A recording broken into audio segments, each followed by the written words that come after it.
Rolling, both the cameras. Hello. Mic testing 1 2 3 3 3. ஷார்ப்பாக இருக்கா மைக்கு?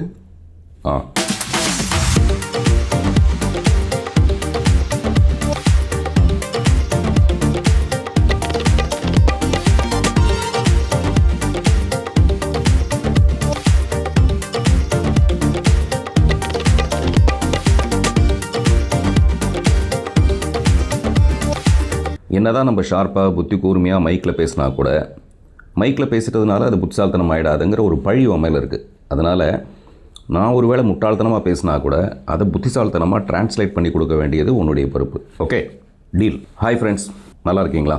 தவறு என்பது தவறி செய்வது, தப்பு என்பது தெரிந்து செய்வது. தவறு செய்தவன் திருந்த பார்க்கணும், தப்பு செய்தவன் வருந்தி ஆகணும். அதே மாதிரி தான் நான் வருத்தம் தெரிவிக்கிறேன்னு சொல்கிறது ஒரு விதம், மன்னிப்பு கேட்குறேங்கிறது இன்னொரு விஷயம். ஒரு நிகழ்ச்சியில் ஒரு தவறு நடந்துட்டதாக நான் உணர்கிறேன். உண்மையிலே அது தவறி தான் நடந்தது. நான் மேடையில் மிஸ்டர் விஜயை பற்றியோ அஜித்தை பற்றியோ பேசிகிட்டே இருக்கும்போது திடீர்னு வேறு ஒரு ஃபோட்டோ வந்தது. அந்த ஃபோட்டோவை பார்த்த உடனே நான் என்ன பேசுகிறதுன்னு எனக்கு தெரியல. உண்மையிலே கொஞ்சம் திகைச்சு போயிட்டேன். அதான் உண்மை. குற்றம் சுமத்துற மாதிரி அவங்களுடைய ஃபோட்டோவை போட்டு நான் பேசணுன்னு ஆசைப்பட்டேங்கிறது 100% பொய். அப்படி நான் யார்கிட்டையும் அடிமை இல்லை, யார்கிட்டையும் காசு வாங்கிக்கிட்டு அப்படி ஒரு நிகழ்ச்சிக்கு போகவும் இல்லை. இப்போ இல்லை, என்னுடைய மரணம் வரைக்கும் நான் அதை செய்ய போகிறது இல்லை. காசு வாங்கிட்டு எந்த கட்சியிலும் போய் சேர போகிறது இல்லை. காசுக்காக நான் எந்த தவறையும் செய்ய போகிறது இல்லை.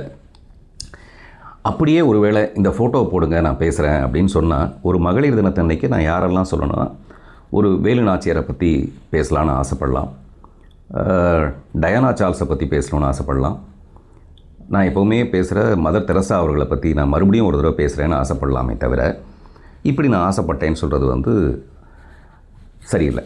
ஓகே, அப்படி அந்த ஃபோட்டோவை பார்த்த உடனே எனக்கு என்ன சொல்கிறதுன்னு தெரியாதப்போ பக்கத்தில் குந்தவைன்னு ஒரு பிரியங்கா சொல்லிகிட்டே இருந்தாங்க. ஏன்னா அது பொன்னியின் செல்வனில் அந்த கேரக்டராக இருந்ததுனால எனக்கு டக்குன்னு அது ஒரு வார்த்தை ஜாலமாக என்ன தோணுச்சு அப்படிங்கிறத மீறி, அந்த நான் நிகழ்ச்சிக்கு வந்திருக்கும்போது கலைவாணர் நகரத்தில் இன்னும் ஒரு 1/2 மணி நேரம் அவங்க உட்காருங்கன்னு சொல்லும்போது நான் உட்காந்து மொபைலில் நோண்டிகிட்டு இருந்தேன். அப்போது திரு அந்தணன், வலைப்பேச்சில் இருக்கிற அந்தணன் அவர்கள் சொல்லிகிட்டு இருந்தார். இதே நிகழ்ச்சியை பற்றி சொல்லிகிட்டு இருந்தார். இப்போ விஜய் எவ்வளோ உயரத்துக்கு போயிருக்காரு, அடுத்து அவர் தாங்கிற அளவுக்கான ஒரு பெரிய உயரத்தை அடைய போகும்போது இந்த பெண்மணி என்ன பண்ணியிருக்கணும்? இந்த பெண்மணிக்கு 40 வயசு ஆகிடுச்சு, 40 வயசுக்கு மேலே ஆகிடுச்சு. அவங்களாவது என்ன பண்ணியிருக்கணும்? நான் வரலப்பா, நீ போயிட்டு வா, அதனால் ஒரு இமேஜே கெட்டு போய்டும்ல சொல்லியிருக்கணும். அவங்க வீட்டிலே இருந்துட்டு அவர் அனுப்பி வச்சுருந்தா நல்லா இருக்குமே. இந்த மாதிரி நிறைய பேர் பேசுகிறாங்க. அதில் ஒரு பத்திரிக்கையாளர் கூட என் கூட பேசும்போது என்ன சொன்னார்னா, மேட்சிங் புடவையே வாங்கி கொடுத்தா கூட அந்த புடவையை கட்டிட்டு நான் வீட்டில் இருக்கிறேன், நீங்கள் போயிட்டு வாங்கன்னு எல்லாம் சொல்லியிருக்கணும். இப்படி நிறைய செய்திகள் வந்துக்கிட்டே இருந்தது.